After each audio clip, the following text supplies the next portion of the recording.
Kaz barely moved the grapple hook to block, sparks flying as the blade deflected off of the rounded arms of the hooks. The monster in front of her pushing her back as the sword twisted and arced back down towards her face. Kaz grunted as she managed to barely deflect the blade again, earning a cut across her cheek for the trouble. She was suddenly hit with a blinding pain, as though the wound had caught fire. Taking advantage of the situation, Damien punched her in the gut. Hard. She flew back, spitting up blood as she crashed into the ground and rolled to a stop. She'd barely gotten to all fours when a heavy metal foot slammed into her ribs, knocking her onto her back and making the air leave her body. She gasped on the floor, body burning with pain as the monster in scaled skin knelt down beside her. He leered down at her, laughing.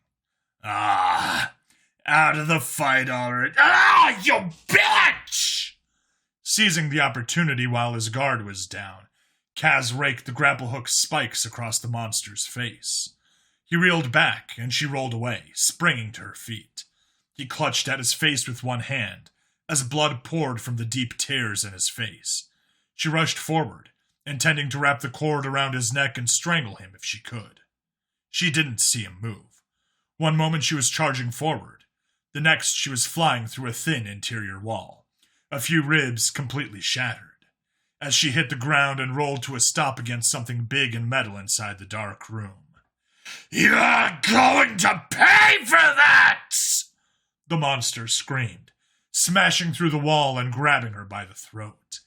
Kaz choked, clawing at the monster's face as her vision began to darken. She felt herself growing weaker, her vision darkening. Then, before she blacked out, she was hurled across the room into another hard metal object, and stars popped in front of her eyes.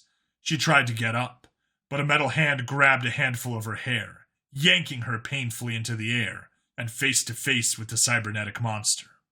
The scales on the left side of his face had torn away, revealing a heavily augmented skull and camera eye. "Oh, no. No, no. You don't get to die until I've had my way with you, girlie. You're going to submit like a good little bitch to the superior being before you. I'm going to enjoy every..." A metal claw caressed her wounded cheek, scraping some blood away as those cameras bored into her soul. She pried at the hand holding her hair to no avail, in a desperate struggle for her life and dignity. "Last."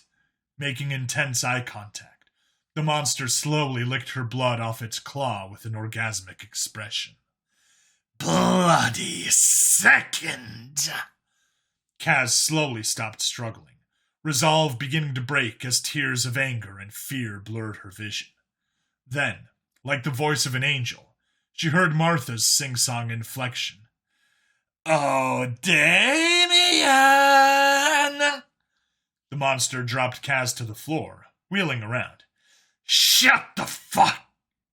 He froze mid-sentence, and Kaz could tell why.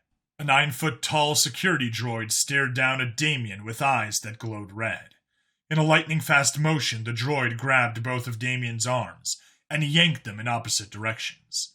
The monster, suddenly reminded of their own mortality, shrieked as both arms were torn straight from their sockets in a shower of blue sparks. Damien fell to his knees, a look of utter disbelief on his face. Kaz panted painfully as she picked up the grapple hook, letting the cord out as she limped towards Damien. The monster was muttering something, but she wasn't listening as she dropped a loop of cordage around the monster's neck and tied a slip knot that she passed the hook through. Damien looked up at her in horror. Kaz's voice was colder than liquid oxygen. "Shut it. You get no mercy from me." Without turning her head, she demanded, "Martha, Cyberdick, now," and held out a hand. Martha happily dropped the cybernetic reproductive organ into Kaz's hand. Without missing a beat, she crammed it tip first into the monster's agape mouth, before using a spare loop of cordage to tie it in place. Holding the grapple hook out to the SD, she uttered a single, simple command. Lift and hold. As the droid took it, Kaz clutched her ribs and limped towards Martha, every breath sending a burning knife into her chest. Martha remained silent, simply ducking down to let Kaz lean on her as the monster slowly swung from the raised hand of a security droid, the sounds of chaos beginning to fill the mansion. Good fucking riddance, Kaz breathed, spitting a wad of blood onto the carpet. Cassandra cried from frustration as she tried to drag the still bleeding Remen to the medbay. She'd managed to stop his stumps from bleeding as profusely as they had, but the slow ooze of red blood never stopped completely. The old man was faint and muttering, his heart beating irregularly and far too quick. Cassandra had barely gotten him to the middle floors when she heard the sound of heavy, mechanized footsteps. Fsh! Clump! Her heart jumped in her throat, and she tried pulling Remen even harder, barely pulling him a good 12 inches. Fsh! Clump! Cassandra dropped Remen's dead weight before unslinging Drake's M40 carbine and shakily pointing it down the hall. Fsh! Clump!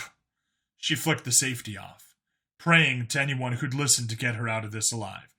Fsh! Clump! There it was, standing at the end of the hall, eyes glowing a dim red as it silently, blankly stared into its soul. And then, Cassandra, don't shoot. It's me. Kaz stumbled out from behind the machine, looking like a murder victim as she leaned on the neck of a battered, hunched-over Geknosion. Cassandra was speechless, utterly so as she tossed the rifle away, tears blurring her vision from stress. Thank God! Please, Remen's hurt really bad. He saved me from one of those things. He's losing blood quick. The Geknosion looked up, a glint coming to her eye as she glanced at the injured Kaz limply hanging from her scaly neck. The Geknosion's voice was calm. Too calm. Next 27, carry the injured man to the medbay. We can fix him. The glint turned to a spark that made Cassandra's stomach turn, the Geknosion still speaking. More importantly, we can rebuild him. Martha carefully scrubbed her hands, taking extra care to get the grooves underneath her claws, before pulling on a pair of thick rubber gloves with a snap as she stretched them around her wrist, carefully counting the number of sponges, clamps, and various accoutrements she'd need as she mentally prepared herself. All of her patients until now had been brain-dead cadavers and brutalized slaves. She prided herself on being able to close a wound or replace a limb with minimal damage. But now, she needed to make sure she got everything 100% correct, especially on the boy with the titanite fused to his spine. It would have to be her masterwork, her magnum opus. Gently, she picked up a disposable scalpel with 2 fingers, weighing it in her hand as she turned towards her first patient, a man named Destrier, according to the human Cassandra. Martha stared down at him, finding him oddly familiar, even in this battered state. Shaking her head clear, she checked her instruments and confirmed the man was stable. With all 5 lives to save, she was in for a long, long shift. But this time, she wasn't locked in a basement and under constant watch. Now she was free. Free to practice her craft and perfect her prosthetics and cybernetics. She felt a small grin coming to her face as she placed the scalpel's blade against the ruined flesh of the man's leg. With a blink, her cybernetic eyes projected an overlay of the internal anatomy of a healthy human leg over the mangled one. Gently pressing the blade in, she began to mutter a chant she'd read in an old piece of human literacy. Ever since I understood the weakness of my flesh. A small spurt of blood from an artery splattered her hand. Not daring to stop cutting, she quickly clamped the artery off, a small wireframe arm popping out of her forearm to do it. The hours quickly began to fall away as she worked. It would be days before she saw the sun again.